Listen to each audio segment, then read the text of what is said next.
Good morning all of you. देखिए girls, हम लोग चर्चा कर रहे थे साम्राज्यवाद पे कि साम्राज्यवाद के कारण पढ़े, परिणाम पढ़े। अब हम साम्राज्यवाद को पढ़ रहे थे कि एशिया अफ्रीका में जो साम्राज्यवाद हुआ था उसके बारे में पढ़ रहे थे।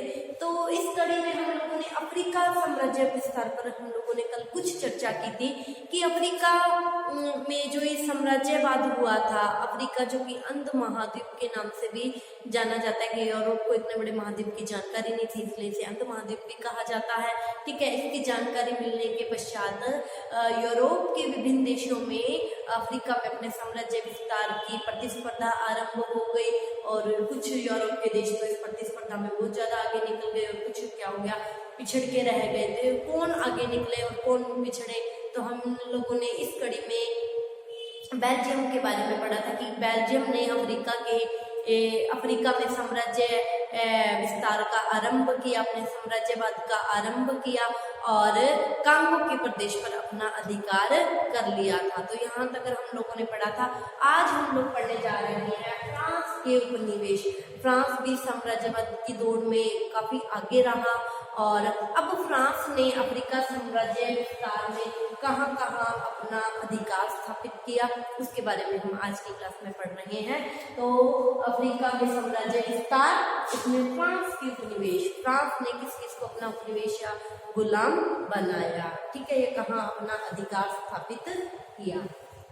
तो देखिए जो फ्रांस है ये भी अपना व्यापारिक उन्नति करने के लिए, अपने औद्योगिक क्रांति को बुलंदियों पर पहुंचाने के लिए अफ्रीका के साम्राज्य विस्तार की होड़ में शामिल हुआ और इसको अफ्रीका में अपने साम्राज्य का विस्तार करने के लिए इंग्लैंड है, जर्मनी है, इटली है आदि यूरोपीय देशों से क्या करना पड़ा, दुश्मनी मोल लेनी पड़ी, दुश्मनी करनी पड़ गई। ठीक है, तो हम देखते हैं कि फ्रांस ने कहाँ कहाँ अपने उपनिवेश, अफ्रीका में कहाँ कहाँ अपने उपनिवेश स्थापित किए। ठीक है, तो फ्रांस ने अफ्रीका में सबसे पहले अल्जीरिया पर अधिकार किया। देखो अल्जीरिया क्या है, अल्जीरिया अफ्रीका का तटवर्ती क्षेत्र था। ठीक है, तट मतलब किनारा, ठीक है, तटवर्ती क्षेत्र था और फ्रांस ने अल्जीरिया पर अपना अधिकार कर लिया और फ्रांस को अल्जीरिया पर अपना अधिकार करने के लिए अल्जीरिया के मुस्लिम कबीले का दमन करना पड़ा। ठीक है, इसके पश्चात अल्जीरिया के पश्चात ट्यूनिस। देखो ट्यूनिस और अल्जीरिया दोनों की सीमाएं क्या है, सटी हुई हैं और ट्यूनिस क्या था, अफ्रीका का प्रवेश द्वार था। ठीक है, अफ्रीका पर अधिकार करने के लिए सबसे पहले उसके प्रवेश द्वार, जैसे प्रवेश होता है उस पर अधिकार करना होगा। ठीक है, तो अब फ्रांस क्या है, अफ्रीका में अपना साम्राज्य विस्तार करना चाहता था, अंदर बढ़ना चाहता था। अंदर बढ़ने के लिए पहले दरवाजे पर अधिकार करना जरूरी है। ठीक है, तो ट्यूनिस क्या कहलाता था, अफ्रीका का प्रवेश द्वार कहलाता था और अल्जीरिया और ट्यूनिस इन दोनों की सीमाएं क्या है, सटी हुई हैं, साथ लगती हैं। ठीक है, अल्जीरिया पर अधिकार कर लेने के पश्चात फ्रांस क्या है, अब ट्यूनिस पर भी अपना अधिकार करना चाहता था। उसके लिए क्या हो गया था, आवश्यक भी हो गया था और ट्यूनिस के जो शासक थे वो क्या कहलाते थे, वे कहलाते थे। ट्यूनिस के शासक क्या कहलाते थे, वे कहलाते थे। ठीक है, और यहाँ के जो लोग थे वो क्रमिक जाति के लोग ट्यूनिस में ज्यादा रहते थे। ठीक है, तो यहाँ के जो बे लोग थे, शासक थे, वे ये क्या थे, इन्होंने अपने साम्राज्य अपव्यय शासक थे, है ना, तो इन लोगों की अपव्ययता के कारण ट्यूनिस की आर्थिक स्थिति क्या हो गई है, खराब हो गई थी। अतः इन लोगों ने अपनी आर्थिक स्थिति को सुधारने के लिए यूरोप के देश, इंग्लैंड है, फ्रांस है, इटली है, इनसे क्या ले रखा था, कर्जा ले रखा था। ठीक है, और अब ये क्या है, कर्जा चुकाने में असमर्थ थे और इसी कर्जे की आड़ में इंग्लैंड है, फ्रांस है, इटली है, वो क्या है, ट्यूनिस पर अपना अधिकार करना चाहता था। ठीक है, और फिर क्या हुआ, अल्जीरिया पर फ्रांस का अधिकार हो चुका था। ट्यूनिस के लोगों ने क्या किया, अल्जीरिया में लूटपाट करनी शुरू कर दी। ठीक है, तो तो क्या किया, अल्जीरिया में जो फ्रांस का शासक था, यहाँ फ्रांस के लोगों ने या फ्रांस के शासकों ने ट्यूनिस के लोगों को रोका कि अल्जीरिया में आके लूटपाट मत करो। ठीक है, जब ट्यूनिस के लोग नहीं माने तो क्या किया, फ्रांस ने ट्यूनिस पर आक्रमण करके ट्यूनिस पर अपना अधिकार कर लिया। इस तरह ट्यूनिस पर भी फ्रांस का प्रभुत्व स्थापित हो गया। ठीक है, तो ये हम लोगों ने ट्यूनिस पर फ्रांस का प्रभुत्व पढ़ा। अब देखो फ्रांस ने क्या किया, पश्चिमी अफ्रीका पर भी अपना अधिकार कर लिया। देखिए पश्चिम अफ्रीका से मतलब है कि फ्रांस क्या है, फ्रांस ने क्या किया, पश्चिमी अफ्रीका में जो सबसे फेमस सहारा रेगिस्तान, आप सब लोगों ने सुना है, सहारा रेगिस्तान के भूभाग पर अपना अधिकार करना चाहता था और फ्रांस ने क्या किया, इस पर अपना आक्रमण कर दिया और इस विशाल भूभाग पर अपना अधिकार कर लिया। ठीक है, तो इस तरह फ्रांस ने पश्चिमी अफ्रीका के सहारा रेगिस्तान पर अपना अधिकार कर लिया। अब बात आती है अगला प्रदेश, ठीक है, वो है मेडागास्कर। ठीक है, मेडागास्कर, मेडागास्कर क्या है, अफ्रीका के दक्षिणी पूर्वी भाग में स्थित एक प्रदेश है जिसे क्या कहा जाता है, मेडागास्कर। मेडागास्कर कहाँ है, अफ्रीका के दक्षिणी पूर्वी भाग में मेडागास्कर नामक प्रदेश आता है, द्वीप आता है। और फ्रांस क्या है, इस द्वीप पर, मेडागास्कर द्वीप पर भी क्या करना चाहता था, अपना शासन स्थापित करना चाहता था।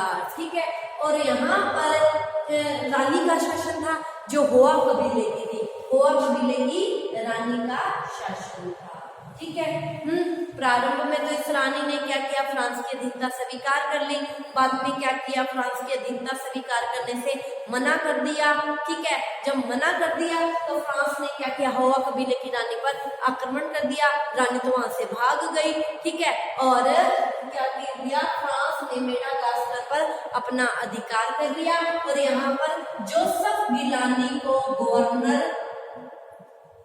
नियुक्त किया। ठीक है, मेडागास्कर पर होआ कबीले की रानी का शासन था। ठीक है, फ्रांस ने इस पर आक्रमण किया और यहाँ की रानी जो थी वो भाग गई और जोसेफ गिलानी को यहाँ का गवर्नर नियुक्त कर दिया। ठीक है, तो इस तरह फ्रांस ने अफ्रीका के मेडागास्कर, जो कि अफ्रीका के दक्षिणी पूर्वी भाग में द्वीप आता था, इस पर भी अपना अधिकार कर लिया। ठीक है, अब बात आती है अगला उपनिवेश जो था मोरक्को। ठीक है, बहुत ही फेमस और इम्पोर्टेंट जगह थी मोरक्को। देखो मोरक्को जो है, मोरक्को पहले क्या था, टर्की के अधीन था। ठीक है, टर्की के अधीन था मोरक्को, लेकिन यहाँ के जो शासक थे वो स्वतंत्र रूप से शासन कर रहे थे। ठीक है, मोरक्को के शासक स्वतंत्र रूप से शासन कर रहे थे। ठीक है, यहाँ पर मोरक्को में मुल्ले इस्माइल नाम का राजा शासन कर रहा था। क्या नाम था, मुल्ले इस्माइल नाम का राजा शासन कर रहा था। ठीक है, और मुल्ले इस्माइल की क्या हो गई, मृत्यु हो गई। मुल्ले इस्माइल की मृत्यु के पश्चात क्या हो गई, मोरक्को में अव्यवस्था फैल गई। ठीक है, और मोरक्को का जो नया शासक बना वो बना मुल्ले हसन। ठीक है, मुल्ले हसन जब गद्दी पर बैठा, ठीक है, तो ये क्या था, वो ज्यादा अपवयी शासक था। ठीक है, मोरक्को में अव्यवस्था तो फैल गई थी और मुल्ले हसन की अपव्ययता के कारण क्या हो गया, मोरक्को की आर्थिक स्थिति दिनों दिन और ज्यादा दयनीय हो गई। ठीक है, तो अब इसने क्या किया, मुल्ले हसन ने आर्थिक स्थिति को सुधारने के लिए और मोरक्को में ये जो अव्यवस्था फैल गई थी, शांति व्यवस्था स्थापित करने के लिए यूरोपीय देशों से क्या मांगनी शुरू कर दी, सहायता मांगनी शुरू कर दी। ठीक है, तो अब क्या हो गया, पूरे यूरोप में समस्या फैल गई, मोरक्को समस्या, मोरक्को समस्या। अतः इस मोरक्को समस्या का समाधान करने के लिए एक सम्मेलन बुलाया गया। ठीक है, और इस सम्मेलन के तहत जो निर्णय लिया गया, उस निर्णय के तहत फ्रांस और मोरक्को दोनों की संयुक्त सेना के द्वारा मोरक्को में शांति और व्यवस्था स्थापित की गई। ठीक है, और दोनों की सेनाओं द्वारा मोरक्को में शांति व्यवस्था स्थापित करने का ये जो सम्मेलन में निर्णय लिया गया और फिर यहाँ पर क्या की गई, शांति और व्यवस्था स्थापित की गई। लेकिन फ्रांस क्या है, इस शांति और व्यवस्था ये जो सहायता दे रहा था मोरक्को को, इसकी आड़ में मोरक्को पर अपना प्रभुत्व स्थापित करना चाहता था। ठीक है, तो अब ये क्या है, फ्रांस मोरक्को पर अपना प्रभुत्व स्थापित करना चाहता था। क्यों? क्योंकि इसने सारा के रेगिस्तान पर अपना अधिकार कर लिया था और सारा के रेगिस्तान पर अधिकार करने के पश्चात अब इसके लिए मोरक्को पर अधिकार करना भी क्या हो गया था, आवश्यक हो गया था। लेकिन मोरक्को पर अधिकार नहीं करना चाहता था, लेकिन इटली और जर्मनी फ्रांस की इस कार्य में सबसे बड़े बाधक बने हुए थे। क्यों? क्योंकि इटली और जर्मनी भी मोरक्को पर अपना अधिकार स्थापित करना चाहते थे, या वो ये चाह रहे थे कि फ्रांस का साम्राज्य तो बढ़ता जा रहा है, बढ़ता जा रहा है। ठीक है, तो अब फ्रांस ने मोरक्को पर अधिकार करने के लिए इटली और जर्मनी जो सबसे बड़ी बाधा बने हुए थे, उस बाधा का निवारण करने के लिए क्या किया, इटली को तो ट्रिपोली का प्रदेश और जर्मनी को फ्रांसीसी कांगो का प्रदेश देने का वायदा किया। और फिर इन दोनों को, इटली को ट्रिपोली और जर्मनी को फ्रांसीसी कांगो का प्रदेश देकर संतुष्ट किया। और उसके पश्चात इसने क्या किया, मोरक्को पर, फ्रांस ने मोरक्को पर अपना अधिकार स्थापित कर लिया। इस तरह फ्रांस ने अफ्रीका के अल्जीरिया, ट्यूनिस, सारा के रेगिस्तान, मेडागास्कर और मोरक्को पर अपना अधिकार स्थापित कर लिया। तो इस साम्राज्यवाद की होड़ में फ्रांस ने भी बहती गंगा में अपने हाथ धो डाले। ठीक है, और कल हम लोग आगे बढ़ेंगे कि इंग्लैंड के उपनिवेश कौन कौन से थे, या इंग्लैंड ने साम्राज्यवाद की होड़ में कहाँ कहाँ पर अपना अधिकार स्थापित किया। आज की क्लास के लिए इतना ही। आप इसका स्क्रीनशॉट ले लीजिए। Thank you all of you.